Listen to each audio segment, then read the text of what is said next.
Y'all heard that bazooka that was dropped on the motherfucking game, right? Everything is about legacy. What legacy do you want to leave? Hip hop is not in trouble. You can say what you want about the allegations of Diddy. I would say if you can, repair the relationship with your parents. If you can, repair that relationship with your parents, right? They're human beings, flawed, have regrets, and the person that they was may not be the person that they are. So you do not know how many calendar days you have left. Push past those feelings and he think about his vision. He think about his will, his plan, his ideas, and shit. He execute. That's man. If it's a problem, it's a solution. That's not acceptable for men to do. I'm building, I'm writing down my goals, and I'm executing, and I'm on my mission, tunnel vision. I like the setting of man to man. Man, it's just like a safe space to just speak freely upon everything. Like, we talk like men. Peace, family. Welcome to another episode of the Man to Man podcast, where we talk like gods. I'm your host. Wait, hold on. I'm doing the whole Steve flow. We got to switch it up for today, man. It's Biamechi, special guest host in the building. Steve couldn't make this one, but we want to make sure we keep it going, man. We had to keep this thing going. The resurgence of the Man to Man podcast has been such a legendary accomplishment, so we had to keep it going. But I'm here with 19 Keys, man. How you feeling? Man, I feel successful. Successful. I like that. Yeah, I'm successful and grateful. Successful and grateful. It's funny, we were having a conversation the other day, and you were specifically talking about communication and how you say things, right? So when you say something different than what people are expecting, it changes up the whole energy. Yeah, it changes up they got to pay attention. They got to pay attention. You don't have to pay attention to what you expect. It's already there. You know, if you come to your house and something is out of order, wait a minute, what's that? It gets all your attention, right? So it's like the art of standing out. If you do what everybody else do, that's a simulation, right? But if you want to operate outside the simulation and not operate within a simulation, then you have to have origination, being yourself. Come up with thoughts that are not the normal, right? And that requires a practice, right? Uncommon response is what it's called. That's originality, right? How would you respond to this? 1 out of 10 people may respond differently than 9 out of 10.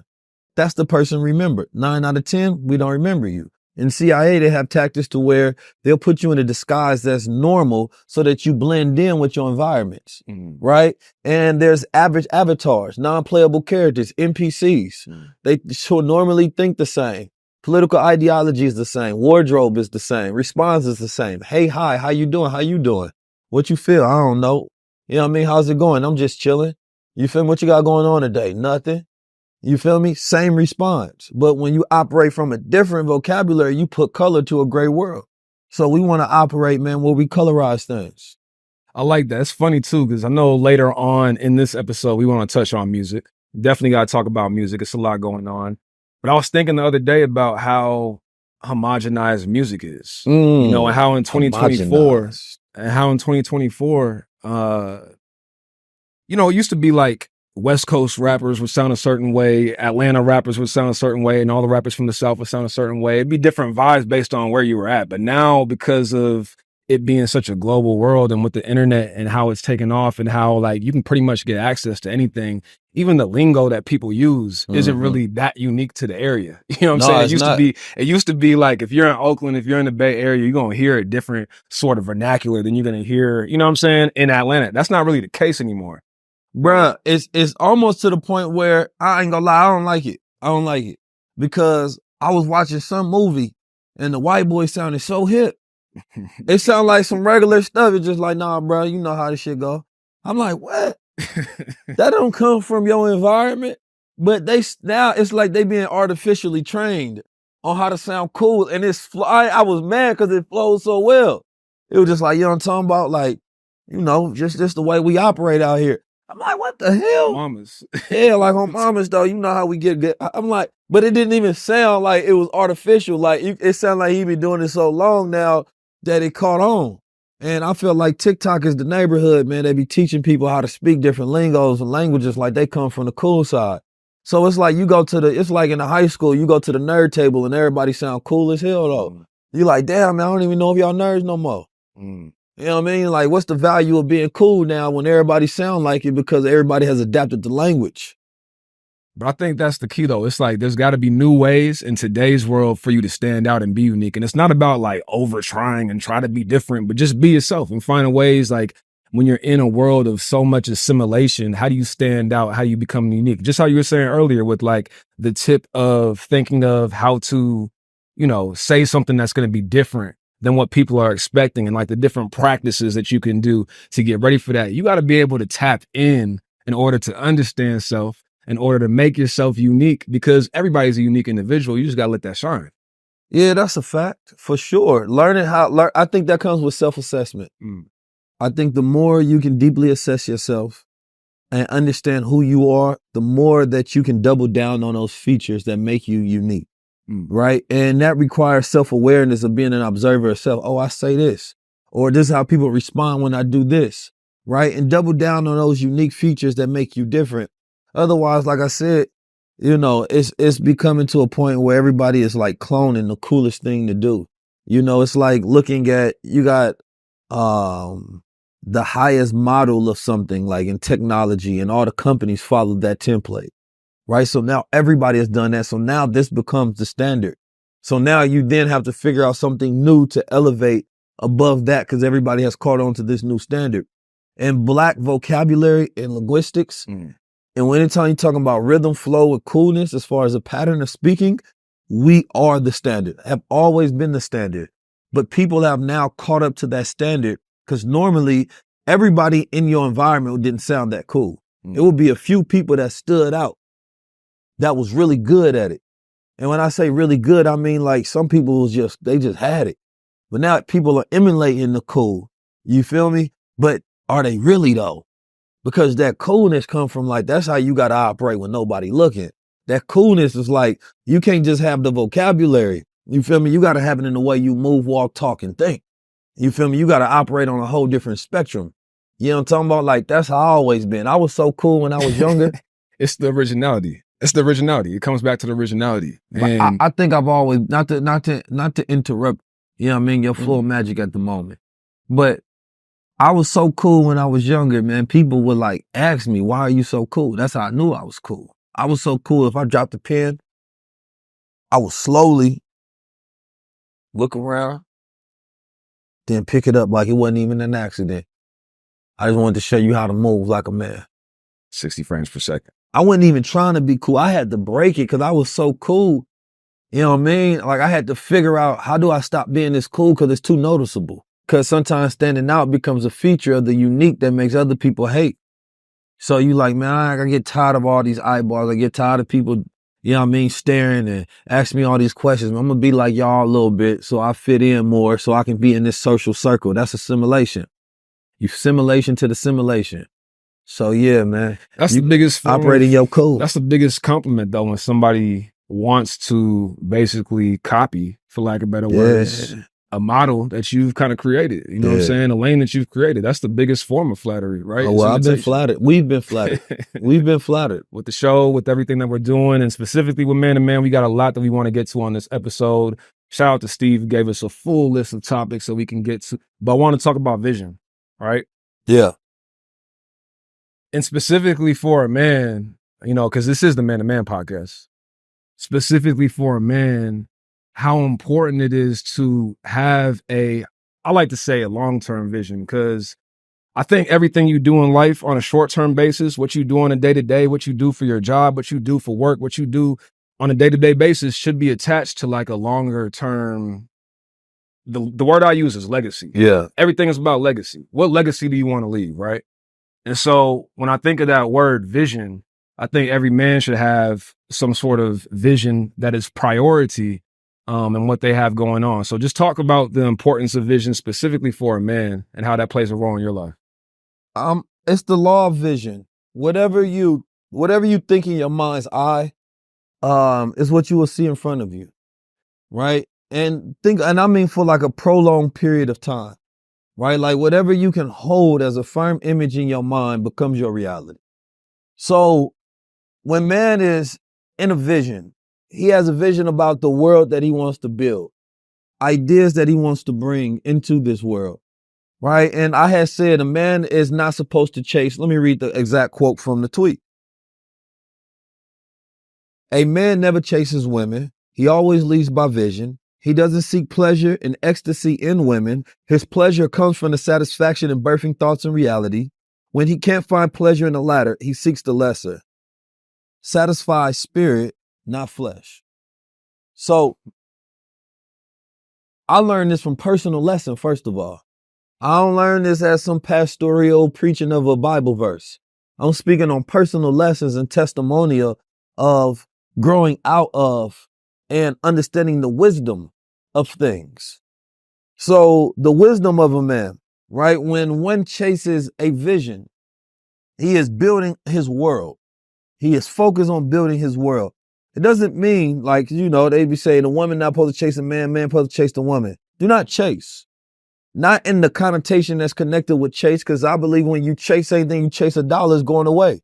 You create and you attract.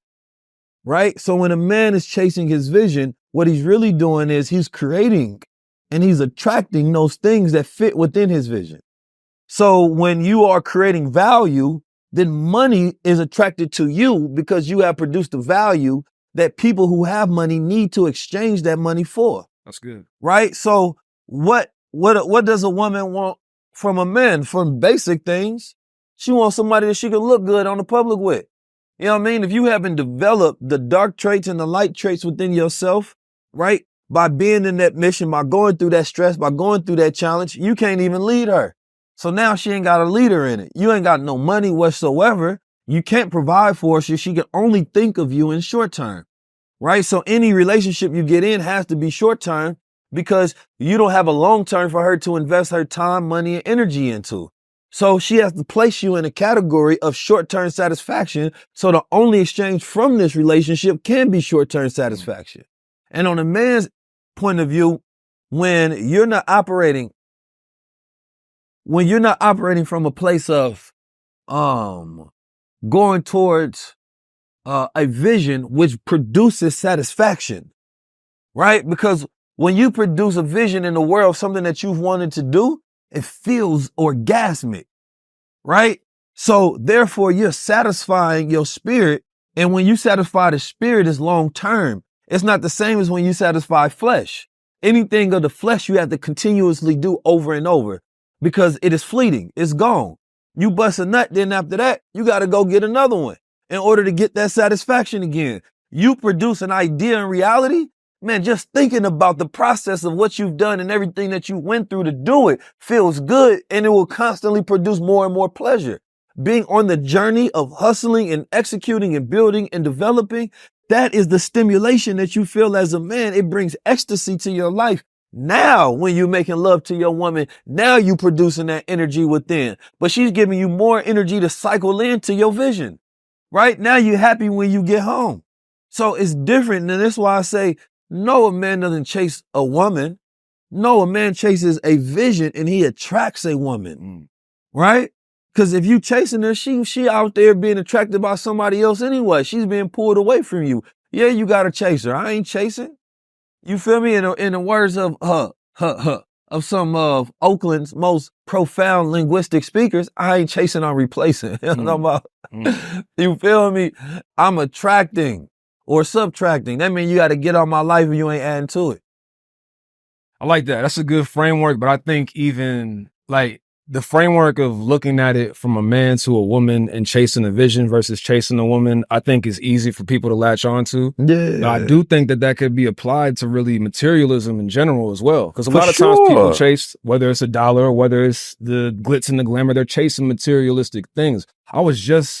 I think yesterday I was scrolling across my timeline and I came across, I don't know if you remember, if you've seen that Charlie Munger video where he's talking about basically materialism and how, like, you know, it basically fuels our economy, but people shouldn't be latched to these material things because it doesn't mean anything. Like if people really realize that, like, you know, you're trying to spend all this money when you make money on these things that are putting you in the same position when it's like, it really doesn't mean anything. Right. Right. And I think he was specifically talking about, you know, Rolex and things like that.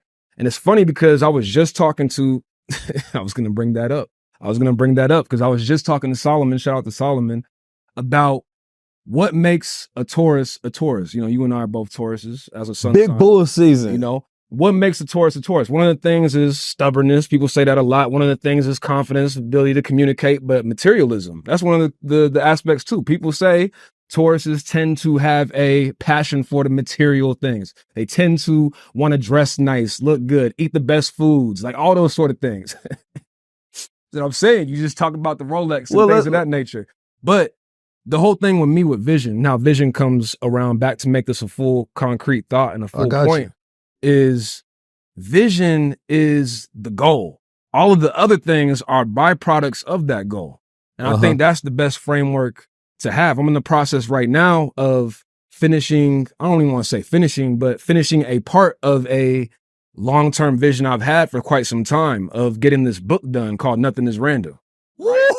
Let's speak it, right? So let's speak about it. So that's I gotta do the forward in the book. Oh, we gotta definitely do that. You actually put a challenge out to get a book done in 2 weeks, like about a week ago. And I just added a tour to the community. There you go.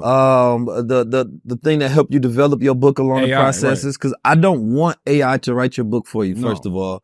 I want you to write your book, but utilize AI to help with the processes of an author. Right, but that goes to what you were saying earlier about being unique. You don't want AI. You don't want to follow what other people are doing, or even what a machine is doing. Like we ain't even following what people are doing at this point. We following what the machines are doing. Right? That's not the goal. The goal is to basically tap into yourself, figure out what you want to get out into the world, and not to go on a tangent, but I think the book element is so important right now because with the advent of AI and all these technologies, I think it's even more important that we get our individual philosophies out about the world, right? It's so important that like we actually have on paper for our kids to see, for other generations to see, for other people to see what our original thoughts are, what our philosophies are, how we see the world differently than most other people. A book is the easiest way and the best way, I think, to do that, to become an author, to say, this is a topic or my own personal experiences or just something in my life that has drawn me to put this on paper for you to get into your mind for the best type of media. Because if you watch a movie, that's somebody else's vision. They're already putting it on the screen of what it looks like. If you have something on paper, just some words, you have to create that vision for yourself. Fact. So that's the best. That's like the most purest form of media is just a book. That's a fact. And being able to transfer that to people. But just talk about vision and the importance of that again, specifically in relation to materialism, because I think that's a big element of it too. I think materialism. I think the thing about a Taurus, there was a bull that Dr. Wesley was talking about. Yeah, right. And he talked about how that bull is no longer in existence, but that bull was the prime. It was the prime species of all animals on the planet. I'm talking about sitting as taller than a horse. Right. I'm talking about like as tall as these bushes. This is the bull in real life. Like this is how big it was. Big, muscular, beautiful, shiny hide. You know what I'm saying? Like when you seen one of those walking, it looked like a god amongst, right, feeble animals. Right. So when you talk about that bull, you're talking about quality and highest level of representation, not just material things, but the manifestation of the highest quality of material. So it's like, I don't just want to watch, I want quality, nice, fine, beautiful craftsmanship. I don't just want a ring, I want clean aesthetics on it, something that I can enjoy, something that's weighty. Why? Because it reminds me of the reason I put my spirit through so much. It reminds me of why I developed my mind so much. It is a material representation of my work that I do. I get to see products that I developed and designed. It's alchemy. You know what I mean? Yes, it's this, as we talked about it earlier, man derives pleasure from manifestation, right? Like this is a constant reminder that my mind works, right? You get a beautiful house. What does that house represent? It represents a manifestation of the energy, time, and work that you put in. And you get to see something that's tangible and physical that represents that. So we like not just things. Tauruses like nice things because Tauruses represent the finer things in life. Godly and fine. If there was a way to describe Taurus, it is godly and fine. Yep, that's it. I can co-sign on that. Oh, you're a tourist? You're a tourist. Shout So out to no all the pause. tourists. Nah, I was seriously up all night. You know what I mean? I took a couple of drops of this, and I think I took it too late, right? I took it probably around like 5 o'clock. I didn't think it was gonna keep me up to like 2, 3 o'clock. But it was good though, because I was doing hella work. Like I was knocking it out because I had to do a lot of stuff on the back end for the show. But the disclaimer on this one, don't take this if you want to goddamn be focused. If you don't want to be focused all day long, just knocking it out with no distractions. Because my mind was calm. I had my system ready to go. I was energized. And I was just boom, boom, boom, boom. And once I got in that flow, I couldn't be distracted, nor slanted, nor taken off. You feel me? That supermind really have you up there going. It's like Viagra for the brain. It had me definitely mentally up all night, for sure. Because it almost got to a point where it felt like I couldn't tell when I was supposed to go to sleep because I didn't get no drowsiness. But then I realized that once I got into bed, you know, I was able to naturally just fall into a sleep. So it was still good. It wasn't one of the ones that just, you know, had me with insomnia. It would just basically tell me when you want to go to sleep, you can. But beyond that, that supermind had me working. Yeah, this my fix. I don't need nothing else for real.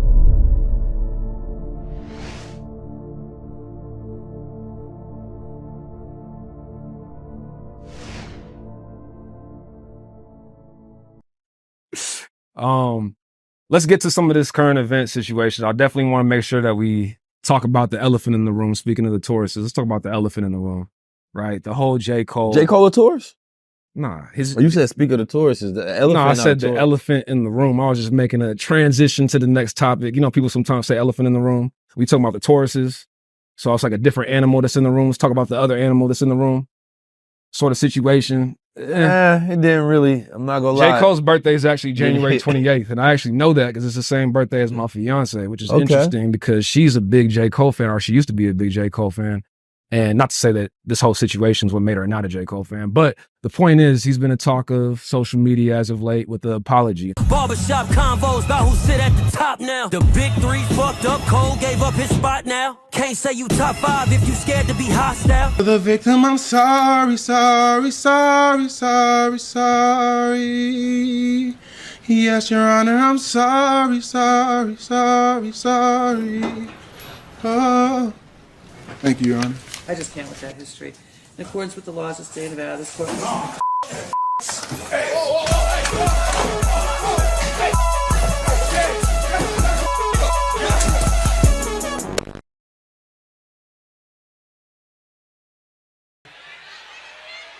So all of this time of me moving on my own accord, for the first time I was tested. Why am I tested?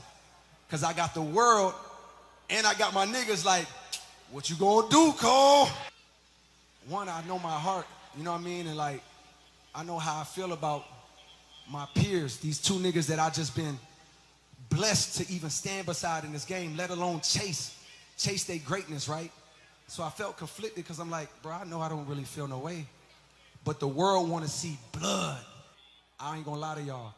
I moved in a way that I feel spiritually feel bad on me. Like I try to like jab my nigga back and I try to keep it friendly, but at the end of the day, when I listen to it and when it comes out and I see the talk, that shit don't sit right with my spirit. That shit make me feel, that shit disrupts my fucking peace. So what I want to say right here tonight is in the midst of me doing that and in that shit, trying to find a little angle and downplay this nigga's fucking catalog and his greatness, I want to say right now tonight, how many people think Kendrick Lamar is one of the greatest motherfuckers to ever touch a fucking microphone? I want to bring something new into that conversation, or something I don't typically see into that conversation, which is, for me, I don't like to say sorry a lot, right? Because if you apologize for something, it should have actual meaning. Otherwise, it loses value. If you're just saying sorry for everything, it just loses value. Like, what does that even mean? Be specific when you're apologizing. What are you apologizing actually for? Is it just something that you felt or something that I actually did that, you know, caused this to happen, that I was culpable for or responsible for, right? Because I think even what you were saying earlier about there's different ways to communicate things, right? There's different ways to come across a point to stand out in this world and be unique. I think sometimes people apologize too easily. Right. Like, you don't need to actually apologize. There's a different way you can communicate what actually happened for you to get your point across.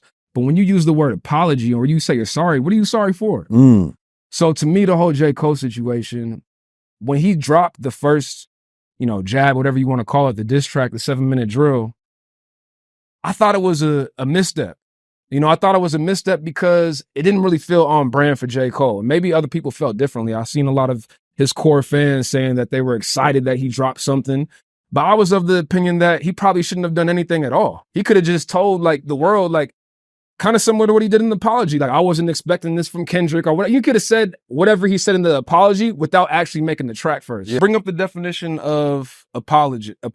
And I got a song called No Apologies, or called Socrates. Speaking of music. Right. So, Socrates was killed because he wouldn't apologize.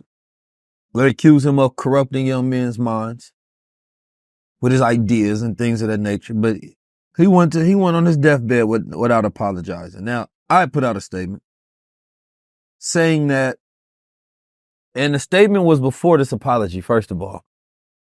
Was it after he dropped the track or was it before he dropped that track? It was after he dropped the track, before the apology. Mm-hmm. And I was like, in 2024, to be honest, I don't want to see Kendrick and Cole go at it because I just didn't see the value because they're too similar.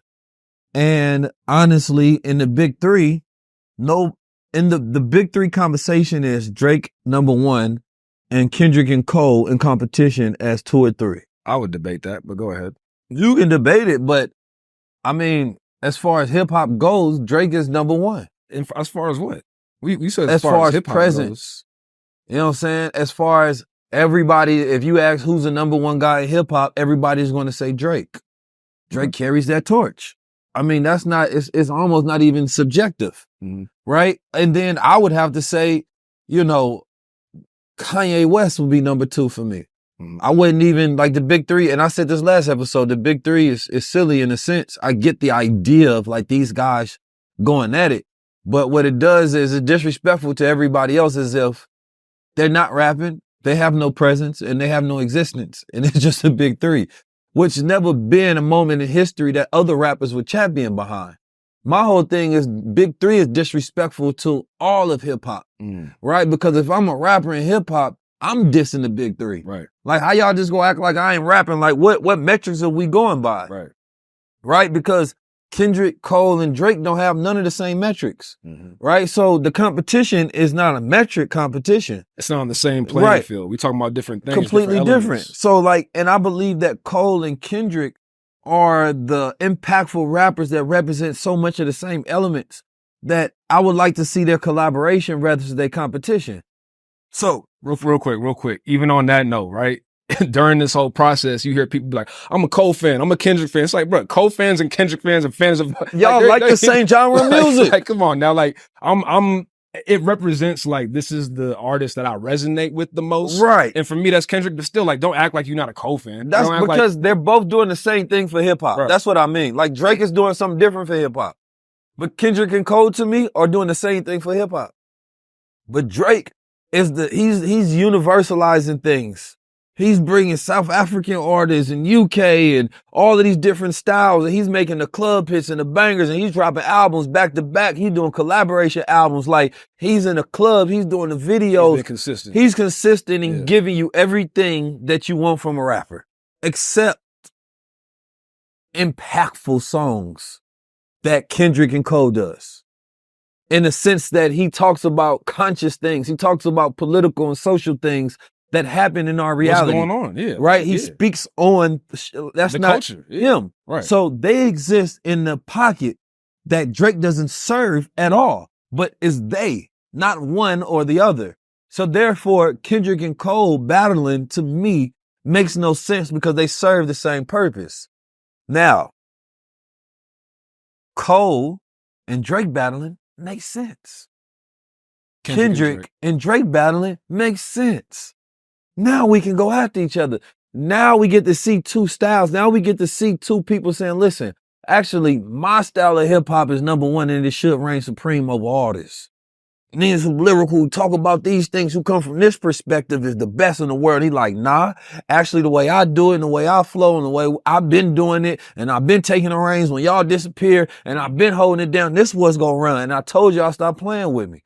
And so that would be like the gods of Olympus going at it. And it's interesting because hip hop, and as we give them the accreditation of the big three that has been branded as this triad of feud between these three that exist at the top, right, of hip hop. But it's not like other rappers can't rap as good or better, right? It's not like you can't add old school rappers and even younger rappers. You can't add Kanye and Jay in the cypher like they out rapping everybody in the world. That's not the existence, right? So that's why the big three is interesting to me. But I last time I said big three is really about presence, and Kanye, Cole, Drake, and Kendrick have the presence, right? And then of course, arguably Future and other people that you add on to that. Mm-hmm. But the apology specifically. Let's get to the apology, man, because I definitely wanted to get your thoughts on that and a definition that you were bringing up. All right, so I am not an apologist myself. I have to really deeply be in the wrong. So let's start about like what would make me apologize. I think it's important. I think that's an important distinction in this whole conversation because, the whole concept of an apology, like what really is it? It should be powerful. So apology, the root word of apology is the Greek word apologia, which means a speech in defense or an answer in defense. So it's derived from apo, meaning from or off, and logia, meaning speech or speaking, right? Apology refers to an expression of regret or sorrow for having wronged someone and an acknowledgement of fault accompanied by an expression of remorse, which is textbook to what he said he felt. He felt remorse for his expression. Not being able to sleep. And the answer that he gave to Kendrick's obvious diss track of the notion that there's a big three that he's compared to the likes of J. Cole and Drake. That's what Kendrick came out and said. It's disgusting that y'all would even compare me to y'all. Lyrically, y'all beneath me as a rap god. That's what I heard from Kendrick. And don't play with me. And any of y'all won't play with me. I have artillery. I have ammunition. I have weapons. I have soldiers. I got gangsters. And we snatching chains and burning tattoos. He not playing with nobody. He bringing nightmares to Dreamville. And they clicking up, man. And he say, fuck all this big three. Yeah. And he talked specifically about the collaboration between J. Cole and Drake. He said, we not doing friendly. You know what I'm saying? It's enemy. You feel me? So I think Kendrick made his proclamation very clear to the world that, listen, J. Cole, whether you are friendly fire, right? Or, strategically aligned, you on the side. You rocking with the ops. All right. So we coming to get you. You on the You side. feel me? That's how I feel. Like anybody over there, they get knocked down. And that is what it is. And you can like it or you can not like it, but stop comparing me to these brothers because I ain't the same, man. Don't put my resume up to theirs. I am Himothy. You know what I'm saying? Not Timothy. I am Himothy. You know what I'm talking about? So let's get back to it. That to definition the apology. Apology. Well, what's your thoughts on it? I wouldn't have apologized because I didn't think it called for one. Would you have done that in the first place, though? Even the track, because my whole thing is I definitely would have done the track. First place. If you have the lyrical capability that, first of all, when you say you the Muhammad Ali of the big three, which means that I'm the greatest out of us three, right? And I'm putting this on one of the biggest track of his career, which is a number one, and it went crazy and it becomes an anthem in the world and everybody is lyrically citing that he's the Muhammad Ali of the big three. And then Kendrick like, oh, really? Okay, let me get this track. I got some from him and him. This is what I really don't like. And him, I don't know why he playing with me like that, throwing subs. You feel me? Friendly or unfriendly, I got work for him. So Kendrick come, he mix up, boom, he starts throwing shots. You know what I mean? And then J. Cole say, okay, you ain't like what I threw. Well, I got something else for you. You feel me? Boom. What I think is Cole don't have the stomach for it, if I'm being honest. Yeah. I think Cole doesn't have the stomach for it because that's not how he is as a person. I think for him, it's fun and games until it's war games, right? And then once it becomes war games, now whatever Drake's response is, it may become personal. And he like, I don't want to be involved in whatever the personal attack is. I don't want this thing to continue because now I have to be someone that I don't want to be in hip hop. And if I had to be someone for other people, I'm going to feel like a fraud. And so I feel like he started to not think about the actions that he just done. He started to think about the actions that he was going to have to continue to do in order to win this thing. And he was like, I'd rather gracefully bow out than become a person I don't want to be to win a prize that I truly don't want. You know what I mean? So, but his fans thought that he wanted, and the people thought that he wanted. He told the world that he wanted. Exactly. He told the world that he was hungry. But it was fun and games, like you were saying. Yeah, Until it came to wartime. I think that means he lost the battle. Number one, because you apologized and you bowed out, so you lose. He's out of it. So he took himself now out. It's just Kendrick and Drake. It's like a championship. It's like a tournament.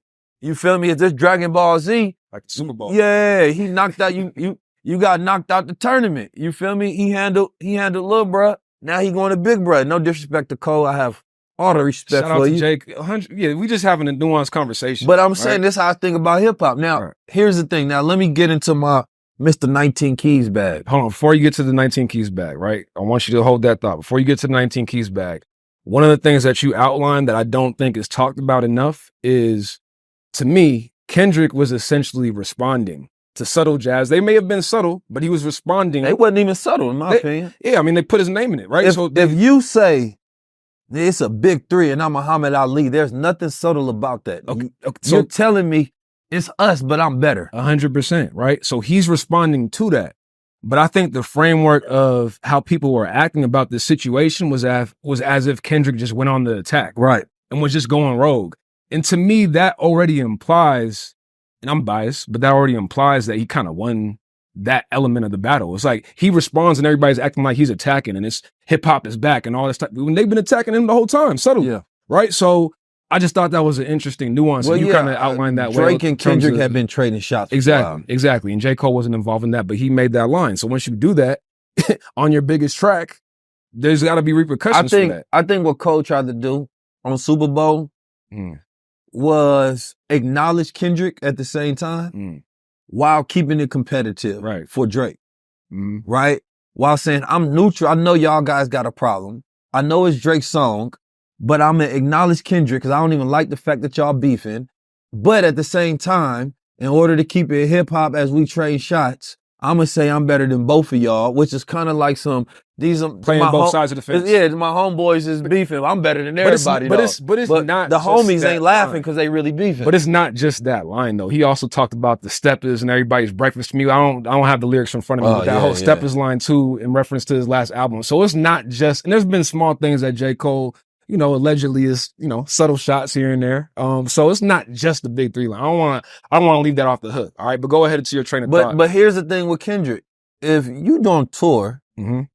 And you dropping diss tracks, how else am I supposed to respond to, besides the fact that if this is who I consider to be my opposition, and y'all are now clicked up, right? The big three is no longer separate three people. It's 2 and 1. It's a team over here and it's me. So I got to knock down the team, not just this guy. Because you on that side. So that's how Kendrick respond. That's the same reason Kanye respond the way he respond. 100%. Oh, I'm not in the big three? Right. I smoke all y'all. Right, 100%. Kanye is crazy. Right. But it's real. But that's how you respond, right? Hip-hop, yeah. Y'all clicking up. Right. So I'm getting at both of y'all. Because Kendrick come from LA, man. It's gang warfare. Like, all right, that's your gang then. What it is then. But here's the thing. I respect the fact that after all of that, he derived and he took a scan of his soul and his spirit. And he was like, I know I'm going to get blowback from this. I know people not going to like it. I don't care because what I think as a man is that I don't really rock with this. And if I continue to do this, I'm going to feel like somebody I'm not. And I'm going to feel fake. I'm going to feel like a sucker. I'm going to feel counterfeit. I'm going to feel fraudulent. So let me not even play this game, man. Let me do what's really on my spirit and just apologize to bro and move forward. You feel me? I can imagine what that feels like in a sense. Because I remember when I had a business partnership with somebody and they was dissing somebody else that I knew. You feel me? And I had to go to them like, bro, y'all got to chill out. You feel me? Like, we not playing them type of games. I couldn't go along with my business partners, even though we making all this money together, and hop on the train with them and then diss them. I would have felt like a sucker doing that. You feel me? So I can see when you doing something that's against who you are and you make that decision and nobody's going to like it.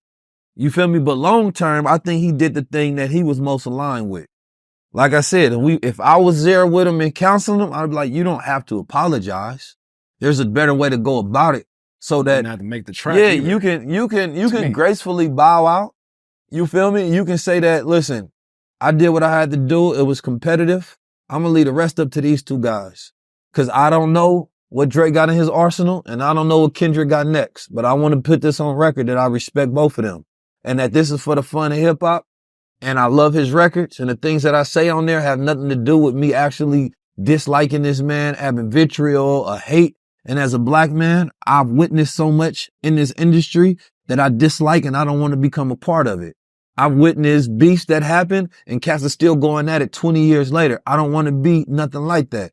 So I'm gracefully bowing out, you know what I mean? And it ain't that I'm ducking. It's just that I don't believe in the competition as the way that it is. These are something he could have did, but these are nuanced conversations. I don't think it's about black and white. It's in the gray area, right? You can have respect. He's black and white. That's a good one, Keys. So I say it's a gray area, black and white, because you can have respect for that decision as a man and respect him for what he's doing and kudos to him. And you can also acknowledge like the L of it for a hip hop perspective. I think both are true. I think it's not like, both are true in that instance. And I just feel like ultimately, again, my whole stance is I wish he wouldn't have made that diss track. Because he could have done this, but he could have done this without making the diss track. I would have, you know what? Nah, I'm fine with him doing the diss track. I would have just told the world this is my last one. No, I'm fine with it. I'm fine. The response was fun because he started it. Right. So I like the response. The response was fun for him. Who started it? Cole. Yeah. So I would have just told the world, listen, I know y'all seen what I did. I was having some fun. But I'm gonna be honest with you. That's my last one. I respect bruh too much. You feel me? I ain't even going at him no more. I don't care what he say. So y'all leave me out the blogs and stuff. That's what y'all got from Cole. You feel me? At the same time, don't play with me. You feel me? But I got too much respect for bro to be trading shots going back and forth, man. It's the big three. I'm out. That's what I would have had to do. I would have, but at the same time, you know me. I don't be ducking no smoke though, so I would have dropped another diss track on the stage. After all that. With that being said, psych, all that, let's go. I would have set the internet on blaze again. But like I said, I don't. Here's the thing: as fans, we only get what they give us. I don't know J. Cole. That's a fact. I don't know Kendrick. I don't know Drake. I don't know what they personal lives. I don't know the information that gets exchanged in between that goes into the decision-making process. I don't know any of this. So it's hard to even know if you had all the information and you in a person's shoes, what would you do then?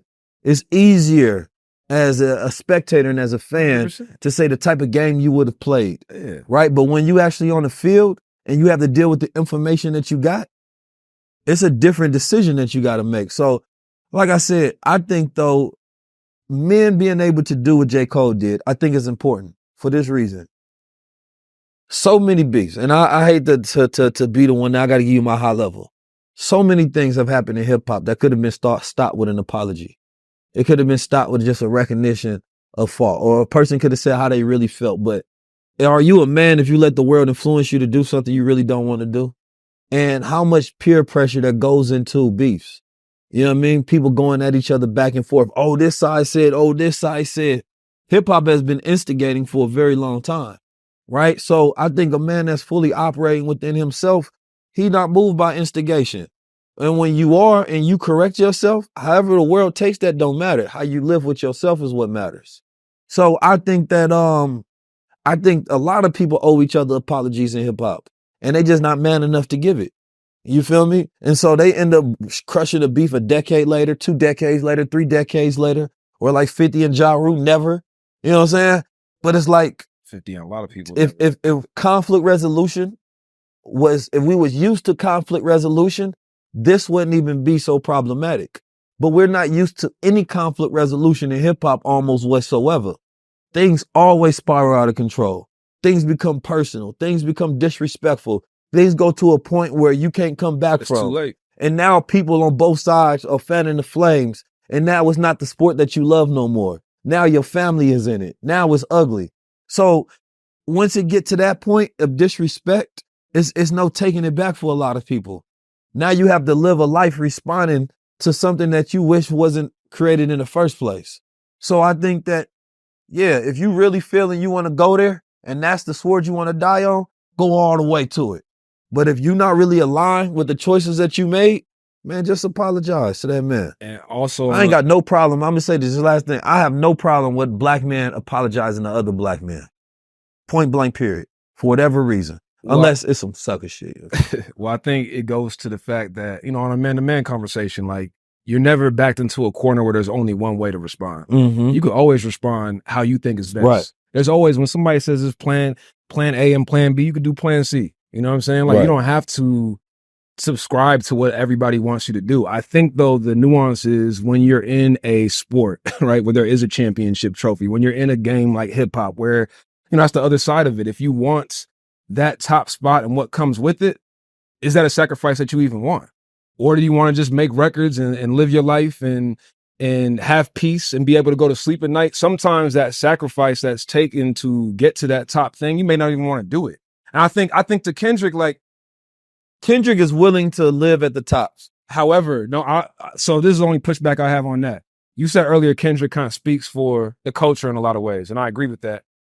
And it was kind of frustrating to not have that lapse in music, those years where he wasn't dropping anything, because we felt like as a culture and what was going on in society, there was plenty to talk about, right? But Kendrick really wasn't dropping any music. And I think, too, similar to the J. Cole apology situation, I think that's what I would assume that's a part of Kendrick's mindset of not dropping music so frequently, because it's like a part of it is you want peace. Kendrick even said in this verse, like, you know, being too bipolar for a threat. I think the Tupac artists that were so multiple, right, had different sides to them, right, would talk one hand about this sort of situation for the community, but then on the other hand, get on another record and talk about something that's completely different. But that's part of being an artist, right? That's part of being multiple personalities and having different energies. And that can have a toll on somebody. I would assume that takes a large toll on somebody to be at that top spot and to consistently, you know, make music where whether you being aggressive and attacking somebody or whatever it may be. I feel like that's an element of peace as well, to just not even make music. Mike Tyson, I think, said it that when he's like, when I'm about to fight, I'm different. I got to be a killer. You know, he's like, he was sitting across from Joe Rogan. He was like, right now, see, I'm in my war mode. I'm aggressive. I don't like nobody play with me right now. But to the point, it's like, you got to step into different modes, right? When you going in that ring, you thinking about killing. You thinking it may only be one person that walk out of this, because you can walk in that ring, you hit the wrong way and you die. So boxing is like real. And I think that that's a good way to look at hip hop. It's like, once you really step in that ring, you do press conferences, you talk crazy, you tripping, but the ring, and I think going into the next phase where they was going was really getting in that ring and really trading them knockout blows. But I think that comes with respect. I know. And this is where I would have to say where Cole does not want to get in that ring and go for the knockout blows. He don't mind some light sparring. He don't mind having the press conference, talking a little bit. He don't mind a little barbershop talk. He don't mind that. That's fine. But I got to go in there and Drago, if he dies, he dies. Nah, he don't want to do that. You feel me? So I think that's where it got with it, to where Cole was like, I'm not willing to kill my brother. I respect it. You feel me? Where Drake and Kenny is like, if he dies, he dies. And respect after. Because they got real beef. So Right, it's like, yeah. you're almost a third party to real beef. Mm-hmm. You know what I mean? And this is why I say I never wanted Kendrick and Cole to go after. You're a third party to real beef. Right. That's a weird situation. You almost like a third wheel. Mm-hmm. You feel me? So it's kind of like, bro, we really going at each other. You know what I'm saying? And like, you this and you think this he, we ain't on that. You feel me? Like, I'll really take bro head off. When we get in that ring, bro, ain't no, you gonna be missing a friend. One of us ain't coming out. So I think in wartime, you got to be really ready to go, and it requires you to be in that killer mode. You got to have that in you, and you got to have killers around you that's like, bro, kill him. And if it's some blowback from it, I got you. So I want to transition to another topic that's similar. I normally wouldn't talk about Hold on, something like before we this. transition to that, I do want to say this, like, hip hop is not in trouble. There's so many dope artists out there. Shout out my bro Free Soul. Shout out to Ampu. I seen some ladies that's out crazy. What did I see today? They be killing it in the game, and I wanted to bring this up. Simba, shout out to Will Russell, you know what I'm saying? Everybody that be killing it. But I wanted to bring this up because I know that shout out to Samara Sin, she's raw. I know that Lil Sims. people be looking at hip hop as if it's on the way to a fall off. And it's not. Everybody has copied hip hop. Everybody will continue to be. Rap is still number one. Regardless of what goes on, it's still one of the highest level art forms in the world, if not the highest level. And so you got Afro beats, you got different music that's coming all around the world, and people try to make it seem as if hip hop about to fall off because these new genres have popped up. And they like, we need this. Don't be desperate. You know what I'm saying? Hip hop is a solidified giant. Just because it's like you got monumental characters in hip hop, and just because somebody new on the scene doesn't mean that their place is in jeopardy. And hip hop is like that. You got Tupac. Tupac ain't going nowhere no matter who comes on scene. You got your Jay-Z's, you got your Ye's. You feel me? No matter what young person come up on scene, they are who they are. You have a long way to even compare to the Mike Jack legacy. You know what I'm saying? And hip hop is that Michael Jackson. Hip hop is that Prince. Hip hop is that Stevie Wonder. Hip hop is that James Brown. Hip hop is that Tupac. It's that Biggie. You know what I'm saying? Hip hop is the god of music. It ain't going nowhere regardless of what is popping, who they give awards to, what they give validations for. You know what I mean? No other genre can even create this type of buzz by two of their artists going at each other. No genre even comes close to it, right? There's something completely different about this art, about this sport, about this creativity, about this. These are the giants. This is the biggest league on the planet Earth. But if you want to see battling, y'all go over there to smack. You know what I'm talking about? Hip hop got all kind of different forms, and they got all kind of new people always. Curate what you want to see. I sold the album for $222. Nobody even heard the music. Fire. Because why? Labels are paying artists 0.003 cent on every stream, and they pimping creatives. And if it was more lucrative to be an artist, right, we would see better music out there. But these artists are paying for the studio time, right? They got to pay for their videographer. They got to pay for their photographer. They got to pay for their engineer. They got to pay for all of the software platforms, all the different things that go along with it. And at the end of the day, they upload their music and they get robbed. They get completely just robbed, right? It's not no 50% split. Ain't no 30%, ain't no 20, ain't no 10, none of that. They robbed. The average artist can't even make a living off their art whatsoever. And it's not because they art not generating money. It's they're not getting no money from what is being generated. So there's a whole entire shift that has to happen on the way artists are compensated. And that's why I didn't go through Spotify. I didn't go through Apple. I didn't go through nobody. I went in directly, sent my music to my community. Shout out to Nipsey Hussle, Proud to Pay model. And people paid to listen to the album. I call it the living album at the moment because I'm adding stuff, subtracting things. I'm getting feedback. So now I'm able to get some of that studio money back, paying for the engineers. I just bought me a new microphone. I just bought me these different things. I don't want to start a music career, you know what I mean, getting robbed, having to put my art on somebody else's platform. No, we in this day, the day and the age of Web3, the ownernet, not the internet. I don't just want to enter the net and get caught up. I want to own the net, you know what I mean, and own what's caught. You feel me? So artists, get smarter with your strategies. Focus on your core fan base. Your core fan base is the people who actually buy, support, not just stream your music, because when they stream your music, it's a form of support, but they're supporting, right, the owners of the streaming platforms more than they're supporting you, because they're getting money from that ad revenue that's being spent on their platform, right? And you can't do the same thing as a big artist who can walk in there and get a partnership with them. So focus on your first 100 fans, then focus on your next 1,000 fans, right? You are a small artist starting off, you need your first 100 fans, right? Focus on building a depth of relationship with them, having your dashboard and data to where you can see analytics. Use platforms like Untitled or use platforms like Even, but it's important to have your data.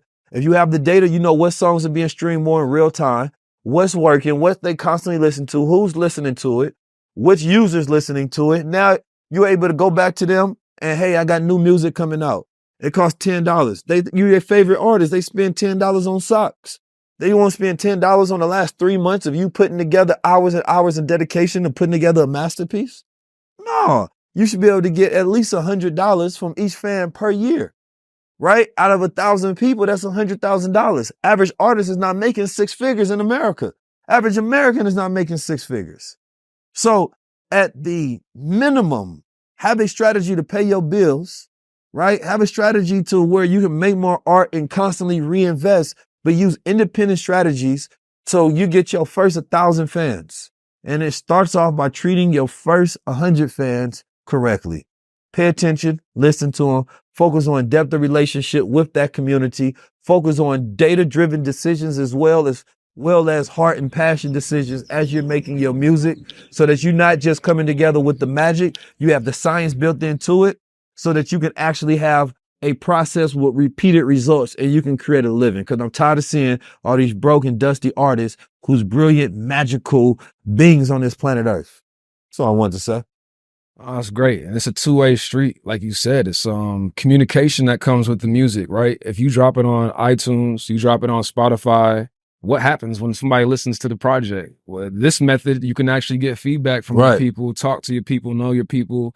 It's more of a communication, and I love that element about it too. I don't want to have to go on social media and the fodder of the comments and then listen to people who are strategically polarizing the conversation about your album, saying something negative or whatever it is so that they can get more views. That's not even real reviews. Mm-hmm. I'd rather talk to my core fans who bought it, not somebody whose barrier to listening is clicking a button and streaming it. Talk to the people who bought it, support it, because they say, I love you and your art and I appreciate the time and contribution that you put into it, and then give them some time to digest and get direct feedback. I feel like I give a lot of credit to a lot of the OG Bay Area artists like E40. Like so many of the OG artists pushed independence, and I feel like we're seeing now with what you're doing, obviously with what LaRussell's doing. I mean, everything that he's been doing with his platform, you got to just tip your cap to, and just it's respect, because there's so many artists, so many entrepreneurs, so many individuals right now who are breaking the mold of this is the old way that things used to be done. We're going to do our own way. You know what I'm saying? And I think they're doing a great job of this. So shout out to all the creatives out there who are finding ways to build community, finding ways to connect with their core fans, with their audiences, and make meaningful content and find a way that it adds to them. You know, it's not just taken away, like you said, being basically stolen from.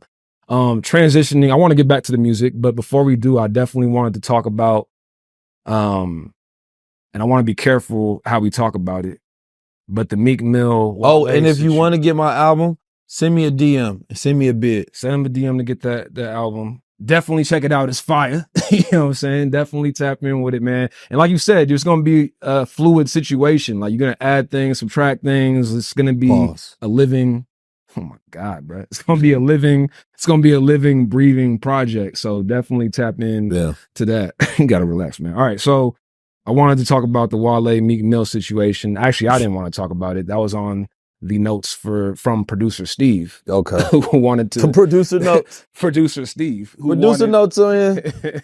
So he wanted to talk about it. And, you know, so a situation kind of like what you mentioned earlier, having business with people and somebody on your team is not, you know, just sending shots to somebody else. Like, how do you go about those situations?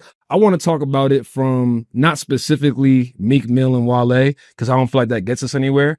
I more so want to talk about that whole concept of how do you navigate situations as a man with integrity, with honor? How do you navigate situations when, you have competing mindsets around you?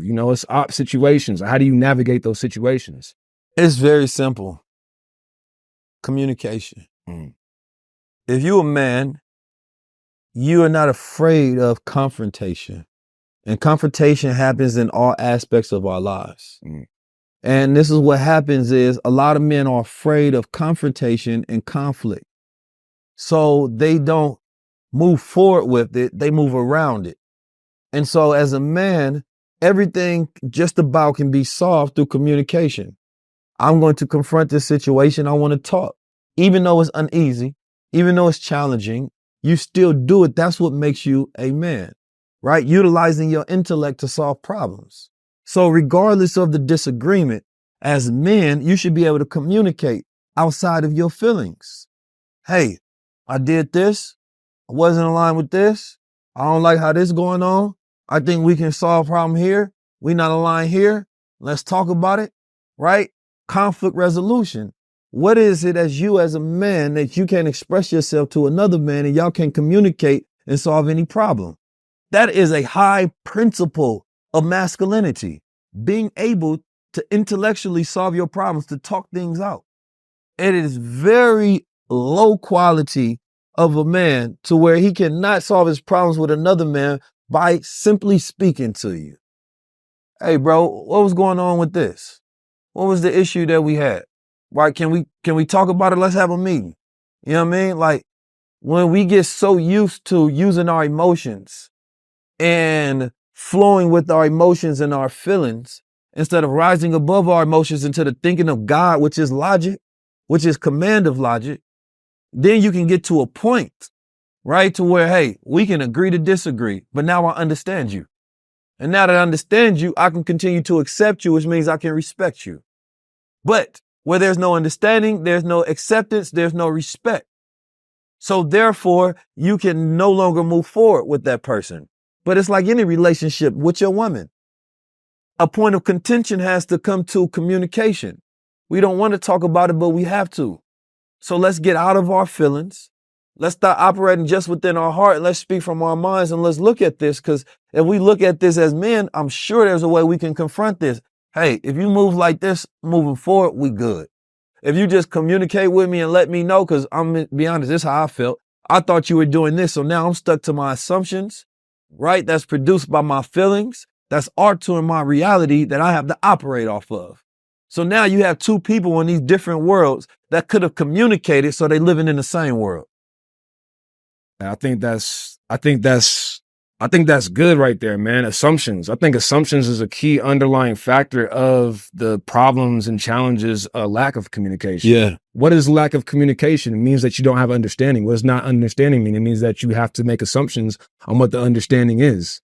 And I think, you know what they say about assumptions, it's what leads to a lot of issues. You're already escalating things to a level, making an assumption where it's not even necessarily at that level. Right. And I think that's good, man. I think assumptions is a great framework to think about communication. Like, assumptions are not masculine.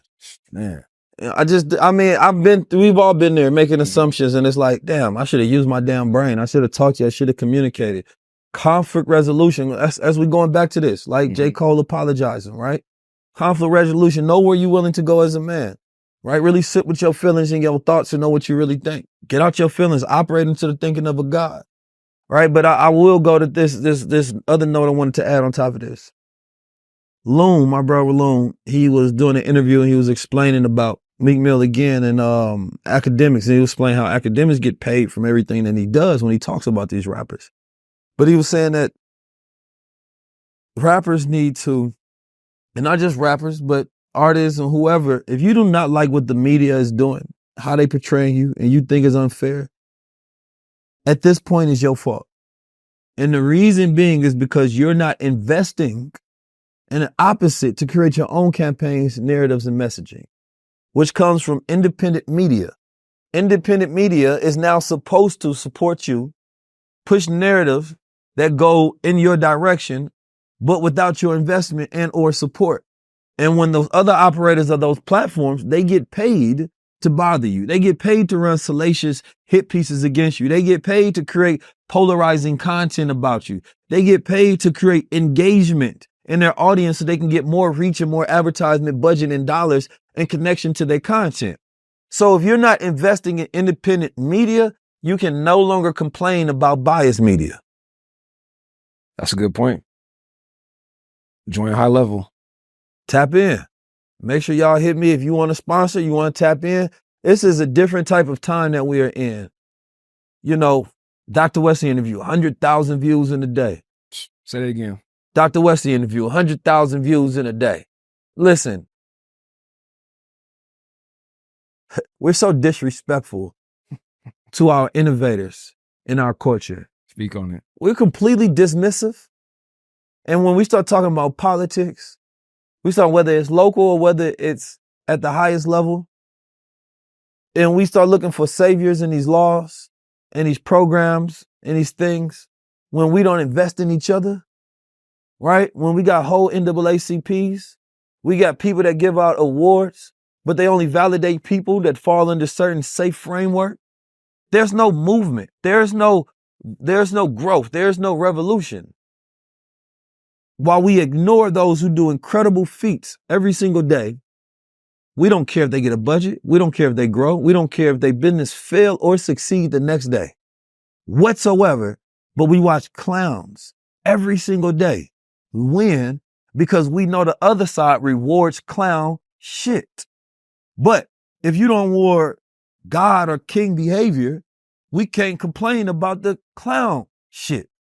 And how can we care if you have money or don't have money, have legacy or don't have legacy, if you don't utilize any of the resources from your wins to help real things grow? Here's the thing I'll say about Diddy. Why is it that the man who's being accused of the most salacious things in all of the culture is the only one that has the media platform that's putting on black people? Who else is going to do the job when he's not there? Right? That's the question that I got to have. We got the event at Revolt. People was getting them checks, come on stage, thought leaders, speakers, all of that stuff. And it's not just Diddy. It's the whole ecosystem. It's the whole ecosystem of all the black people. Yeah, come on now. So who's going to replace that? Who going to put their money where their mouth is? And I seen DeTavio, the CEO of Revolt. Shout out to DeTavio. You got to get on the show soon. He said, we lost no clients. We lost no employees. We didn't lose a dollar. Q4 was the largest quarter in the history of Revolt, and 2023 was the best advertisement year we had in the history of Revolt. In all ways, it was record-breaking, even in the middle of a crisis. To the advertising, media agency, and affiliate partners who stood by us during the season, thank you. You didn't have to, but you did, and for that, I will be forever grateful. Thank you for your support. The company is more stable today than it ever has. Here's the thing. I want to see Revolt succeed. The reason I want to see Revolt succeed because there's no other Revolt. It's just simple. BT is not black owned. Inshallah, somebody that takes the shares that Diddy had in ownership is black and it stays in black hands, and that's still black media with the majority of power to determine what happens in that company, which matters. Because in order to shift the paradigm, you have to have media. You have to have narrative control. You have to have job creation. You have to be able to create events, right? You have to have these machines that can help funnel and flow these things, right? But if you don't have it, it don't matter what ideas you got, there's no budget to put behind it. So that's the one thing that we should be feverish about and we should be in defense of, is keeping these media powerhouses that have been built. Why would we, you can say what you want about the allegations of Diddy, but why would you want Revolt to fall? It's too early in the stages. Perhaps you can say, well, they didn't have all the best. They didn't give me my show, but still, no, I think maybe it would have came. I think that's a good point though, but go ahead. But we need more, and we're such in the adolescent stages of development, of seeing media grow, that I don't care whether I had a show on there or not. I want to still see it successful because we don't have 100-year-old companies. We don't have enough power yet So we have to fight for these things and create our own. We need our own factory. We need our own factory. But to your point about not having a show and about the type of content that you see on Revolt and what's successful there, I think it also goes to what you said earlier. Hate is love, right? Love is hate. It's a strong energy and passion for something, right? And a lot of times when you're looking at the content that we support, these companies, they want to ultimately make money. You know what I'm saying? Like they need viewership. They want to make money. So if the negativity was driving up the views, which is then driving up the advertisement, then that's what they're going to keep doing. I think it takes a lot of risk to attach yourself to a new program, to a new type of show that hasn't existed before. Not that it hasn't proven that it's been successful, it just literally hasn't existed before, right? The point is, I think it's on this, the companies have to do a better job of creating shows that we want to see, like we've done with High Level Conversations, right? You look at some of the topics and the elements, even from the last episode, they're things that you wouldn't necessarily say that you can get 100,000 views in one day from, but we did it. Why? Because we did it with a high level of aesthetic, a high level of quality, and we've shown the people, and the people have responded. The people have to respond in order to get the things in place that they want to get in place, right? You have to actually show love for that. It can't just all be about, people complain so much, but complaining is just a form of attention, right? If you leave a negative comment on a post on social media, it still goes to the same algorithm as if you left a positive post. This one, speaking on in the same line of what we talking about, I seen, you know that zesty billboard with a brother in his drawers? Nah. His name is, he's a comedian, black dude. He just got Donkey of the Day by Charlemagne. What he was saying was that Dave Chappelle legacy is going to be him talking about trans folks. And he was they basically clowning on Dave Chappelle. You feel me? And then he goes on a radio show, and he's talking about how him and his white boyfriend plays slave and massa when he taking buckshots. And the feedback was like, first of all, you making gay slavery jokes about your white boyfriend giving you buckshots and you calling him massa, and he treating you like a slave, and you don't want nobody to get mad at that. And then you got the nerve to try to disrespect Dave Chappelle for making jokes that you think other people will be offended by. And it's like, he has a show that flopped. Of course, I'm not going to watch it. I knew it was horrible. I can tell by a billboard if a show's good or not. And I can tell you that was a destructive, dumbass show. And I ain't even watched it yet. Right? And I bring that point to this to bring full circle. They greenlight a lot of crappy, whack, dumb, should have never made it to nowhere shows all day long. The best shows that we do make usually don't even get a second season, right?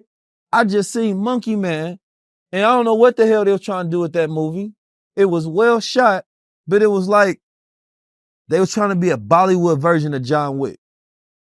But it had no real plot to it. The characters had no development. They had these trans people in there that was these warriors out of nowhere.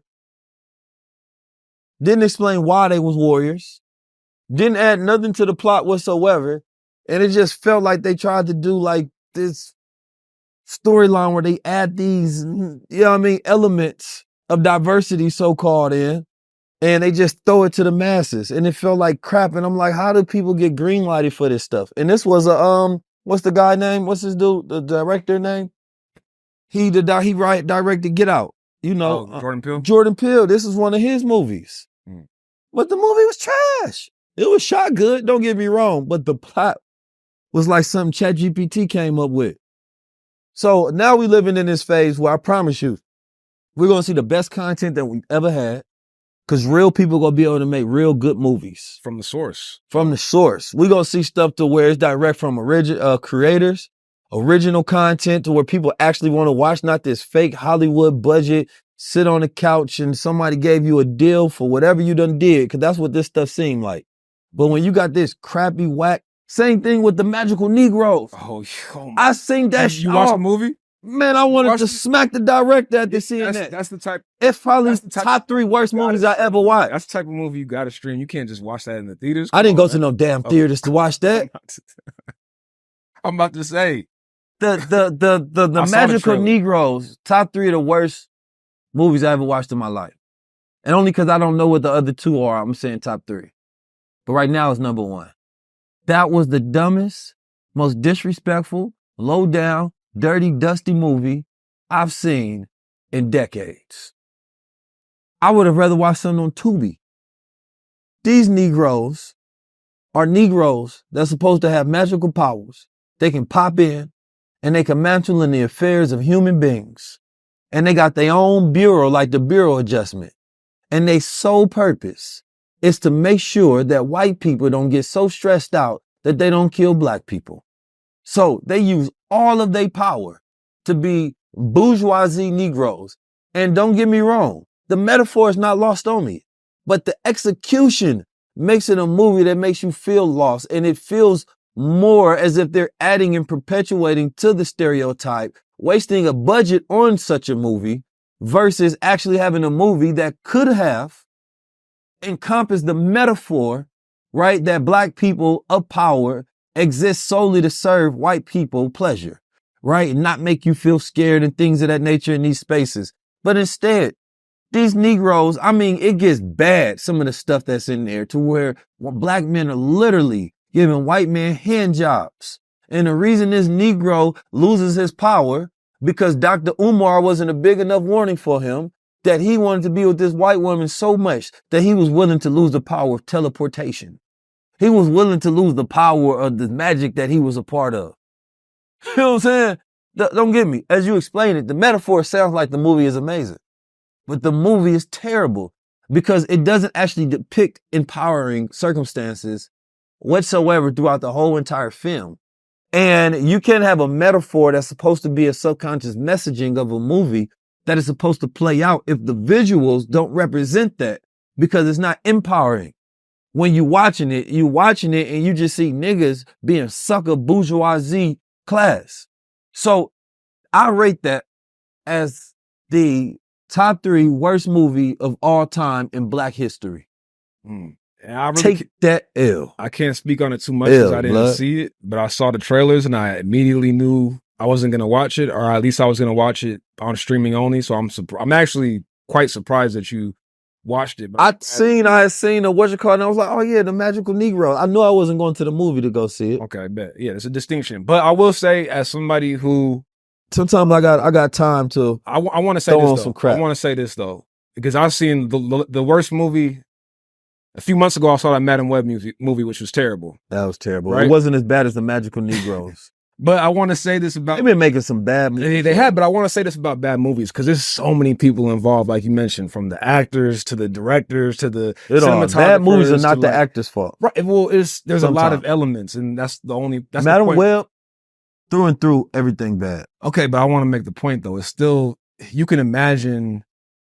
It seemed like with Madam Web, for example, I didn't see the Magical Negro movie, but Madam Web, for example, it seemed like you can feel in the movie. It's like listening to the J. Cole diss track. You can feel something was like, they didn't really mean that. You could tell through the screen of the movie, like it wasn't like they must have had an original script, but then they couldn't do certain things, or like you never know how these things actually come to production. I just want to say there's a lot of people involved in these movies, and it must feel terrible to be a part of something that's like not good, like objectively just not good, like not successful in any metric you can pick.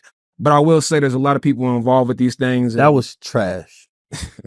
Treasured trash. I'm trying to just... It ain't nothing. It was trash. It was hot fire, steaming. Just garbage. Volcanic trash. I would imagine that. It was not redemptive. It was nothing. Low level. It was super low level. It was like level. It's like you don't even know black people at all for you to make a movie to where you thought that the plot of the movie was magical Negroes giving hand jobs to white men and losing their power by being with white women. And that's what you call magical Negroes in this day and age, and that's what you think we need to see. After the science shows, when we show ourselves in empowering positions, it boosts our confidence so great that we even increase test scores. Watching a movie like that only makes you dumber, and stupider. And it's a reason that they give dumb Negroes like you, right, that type of money, because they want to constantly give the people who have terrible ideas money to fail so they don't have to give no good ideas money. It's all one big conspiracy. I need to make a movie about that. A movie about how they only give bad people, black people that have bad ideas to make movies so that they can constantly say no to the good ideas, because they can be like, black films just don't do that well. We gave Magical Negroes a budget. We gave the little Sherrod dude a budget. It failed. You know what I'm saying? We gave Monkey Man a budget. It slumped. So I think that that's a conspiracy, and that's why y'all Negroes is passing, because they know your movie go suck, and they want it to suck, so they can justify not giving great scripts and not renewing seasons of great shows that black people actually love and shows us in a positive light. They don't ever have to renew it. If y'all want good movies, come to me. I'm gonna just tell you, that's the secret. I got good ideas. Black people love my ideas. They gonna love what I put out there. Ain't gonna be none of that Magical Negro shit. Well then, I'm angry, man. I like movies. I got that from my pops. I'm a movie buff. Yeah. You know what I'm saying? But I don't like when people put out messaging that's not according to what we should be viewing. Visually, movies are very powerful factories of thought creation. 100%. Right? So when we impregnate ourselves with those type of visions, it's disrespectful. And for a grown man to make that kind of movie, you know what I'm saying? It don't matter if you have melanin on the outside, because you don't think with melanin on the inside. Like the brother Red Pill said, it's the I imagination factory. Yeah. The images we see shape who we are, especially for the youth. And so it's I'm important. glad to start making movies and definitely documentaries and all kind of shows very soon. Mark my words. We already got new shows in production. So you ain't got to watch none of that Magical Negro fairy shit. You can watch the gods.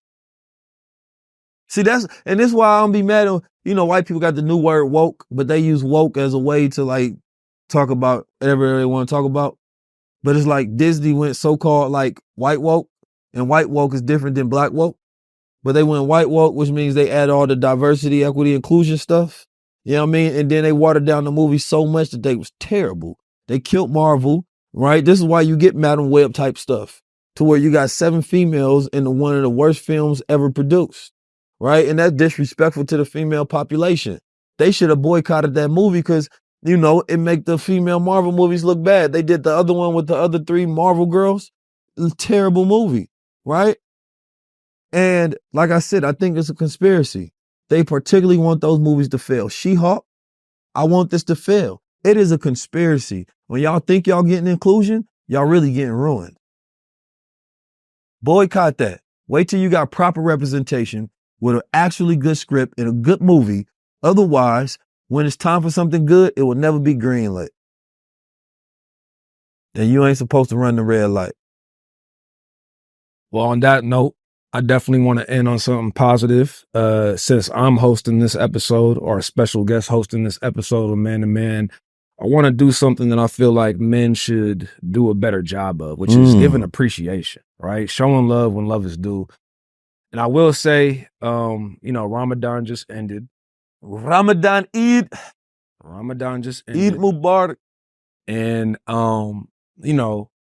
I participated for a few days, which is not really how you're supposed to do it. But I did take that. Yeah, the Ramadan committee takes that. I participated for a few days, which I've done before. Eid Mubarak to all the practicing and fasting Muslims. Yeah, but I respect it because when you actually go through the process, this is for any culture, I feel like, when you actually follow the practices, right? It gives you a chance to actually reflect on the importance of it or the meaning of it. It's not just like a ritual where you just habitually do it. You actually think about, what the importance of, what's the point of a fast? What's the point of a sacrifice? Like being able to hold off from something you want in order to obtain something that you want even more, right? In order to develop skills of discipline, skills of staying on mission, staying on what your values are, right? So I have a lot of respect for those that practice Ramadan. I think a lot of people outside of that don't really appreciate it, really respect it. I really haven't, when I grew up, I didn't really see a respect for, it was just kind of like, oh yeah, they do this. That's what they do. This is that time of the year. But it wasn't really, I didn't have any understanding of what it was. So I just wanted to, give respect for that. And then maybe have you say a few words about, being done with that process now. Like, I just don't hear enough content of people actually talking about it. You know what I'm saying? Like breaking down how it is. And specifically for somebody like yourself, we travel, we shoot content. It's like we've had multiple days where we're shooting a high level conversation episode. You haven't drinking anything. You haven't eaten anything. You going to the gym still. All these different elements of being somebody who's active, an entrepreneur, busy person, right? Thought leader, all the different titles that you have, but to still be practicing it, right? The sacrifice, the challenge, all those sort of things, man. Talk about it. I think that for me, Ramadan, I was excited for it because there were parts of me that I wanted to grow. And I felt like fasting allowed me to really understand what I need and what I didn't need for my next stage of development. Right? Like when you fast from food, it actually clears you up in a way where you really think about all the other things that you should fast from as well. Right? And you start really observing your habits, right? And you really start putting a fine comb to all the things that you do, the things you need, the things you don't need, because we're so habitual as creatures that we do things out of artificial intelligence. We're just programmed to do it and we just habit stack things and we don't think about it and that's who we are. But when you're forced to disrupt that and you start to crave things and you do things, you realize, damn, how much on auto that you are, but the things that you do may not serve your vision whatsoever. So it's like fasting from food also allows you to almost physically see your will, right? It's something in front of you and you fighting, I'm not going to drink it, or I am going to drink it, I'm not going to drink it, nope, I'm going to walk away. And so it's like an increase of strength happening every time that you go past and every time that you have a successful day, right? And so it's like that hunger that builds up in you and having that mind over matter. It's an increase of will and an increase of discipline, increase of clarity and focus. And so for me, like fasting is really that time of strengthening my willpower. And I get to use that power for whatever else that I want. And it's also a time where it's a constant reminder of Allah.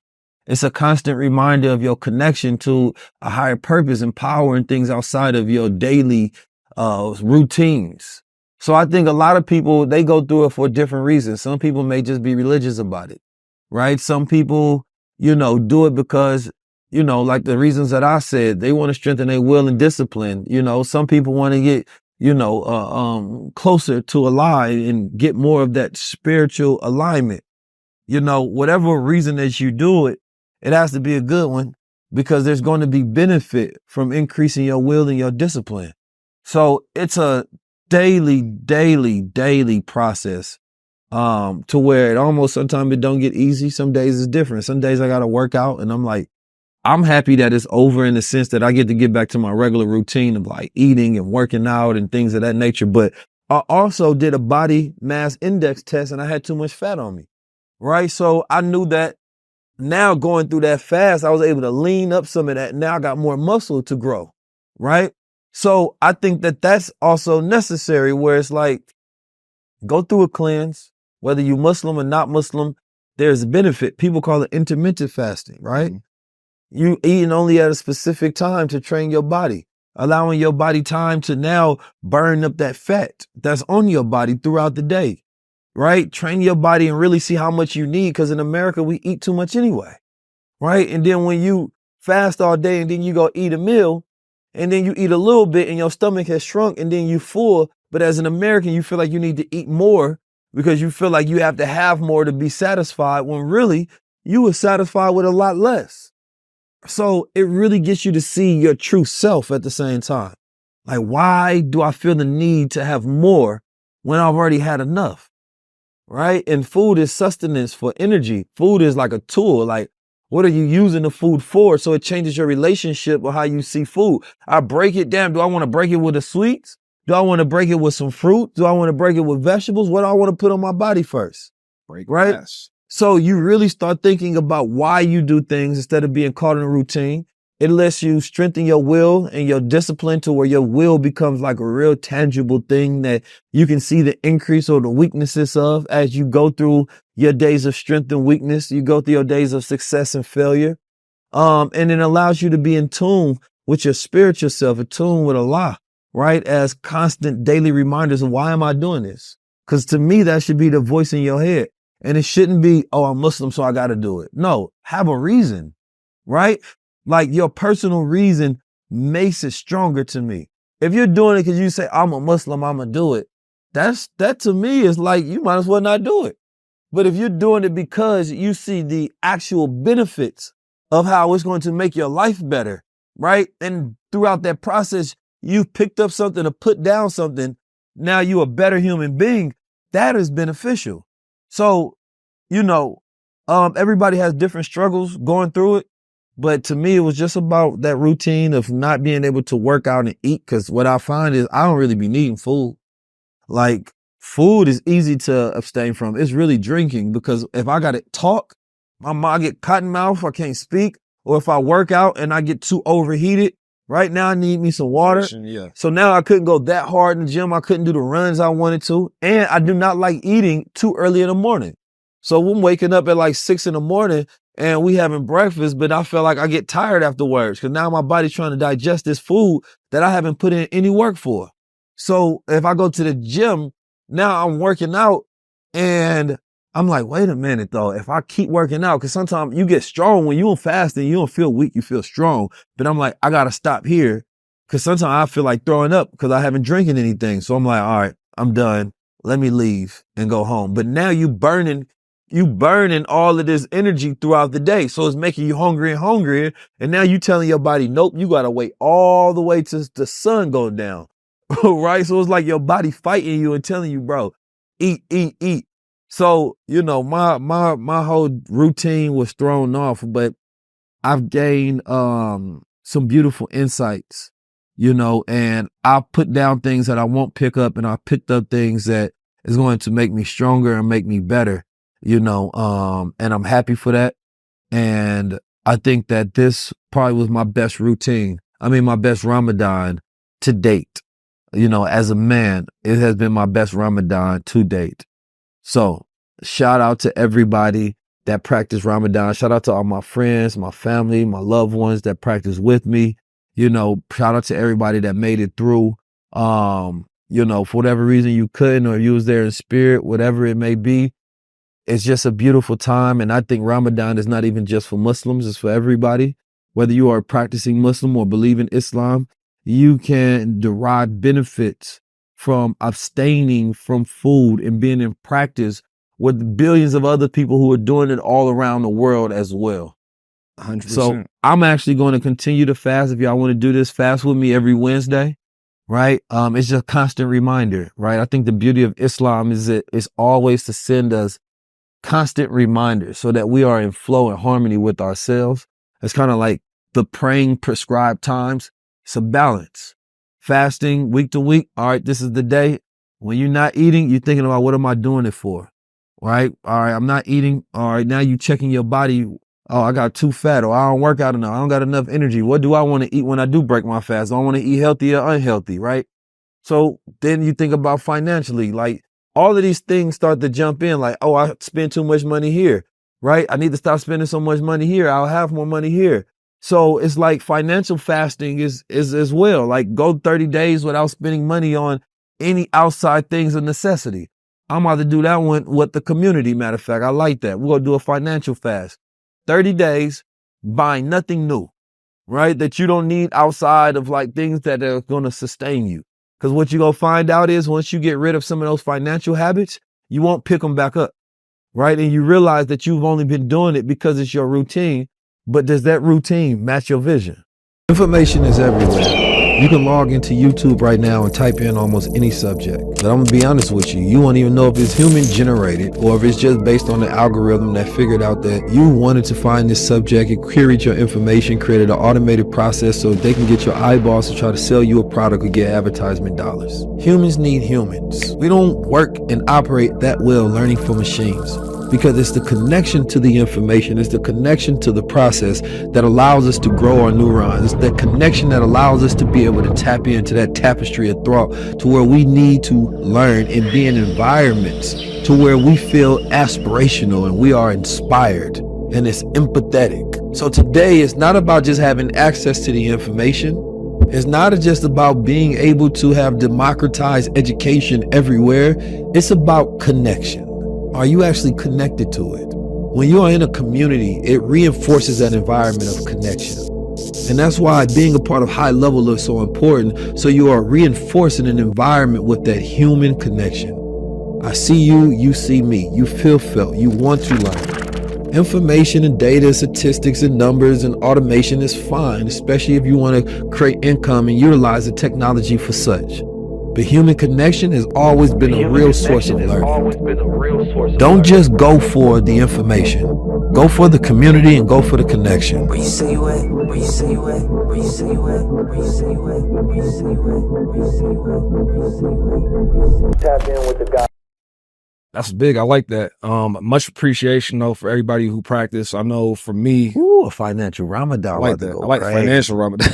We about to have a financial Ramadan. But I wanted to share real quick before we wrap up. Abilities. I wanted to share real quick my experience because I wanted to, not only for myself and practicing it for the 7 days that I did, but also I think as somebody who doesn't typically practice it as a habit, you know, it's about having an understanding and appreciation for those around you. So a lot of times we be doing a shoot with somebody and we'd have guests and usually we have some waters for them or some food available and things like that, or people would be eating during shoots. And I would just, you know, make comments to people about being mindful, right? That there's people around us who aren't eating and drinking right now and practicing Ramadan. And I think people, you know, sometimes take offense to those sort of things. You know, it's like, oh, so I can't eat, so I can't drink. I'm like, nah, I'm not saying you can't do it, but you know, do what just your dusty self want to do. That ain't got nothing to do with nobody. have a level of, you know, just understanding that people around you are and just mindfulness. You can do with that what you will. But I know for me in the 7 days that I did practice,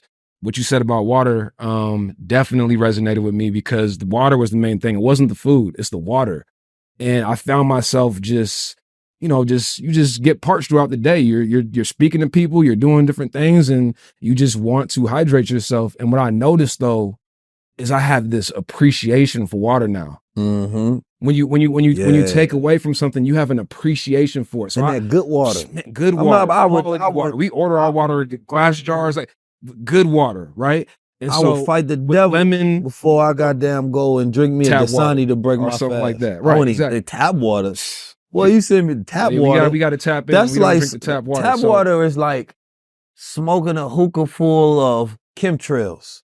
You know what I'm saying? Ain't nobody about to drink no tap water. But the appreciation, like it's kind of like what you said about fasting being like a way to physically see the discipline.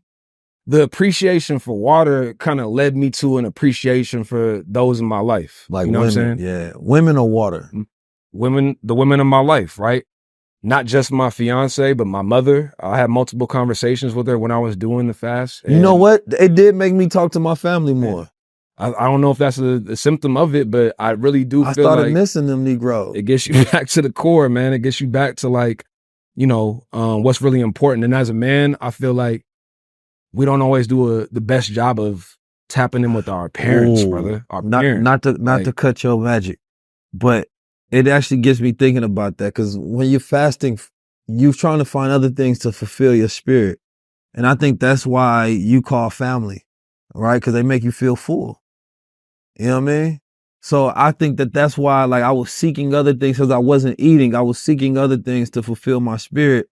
And I was finding things that wasn't material, things that really mattered to me, right? So, you know, talking with family and spending time with loved ones and friends and doing real things, that was the substitute for the food. But we utilize, like even when sometimes we're dehydrated and we eat food, because food we think is like the easiest way to satisfy hunger, right? But that true hunger for connection and fulfillment and that spiritual, you know, fulfillment, that is what happens when you have good relationships and sustained relationships in your life.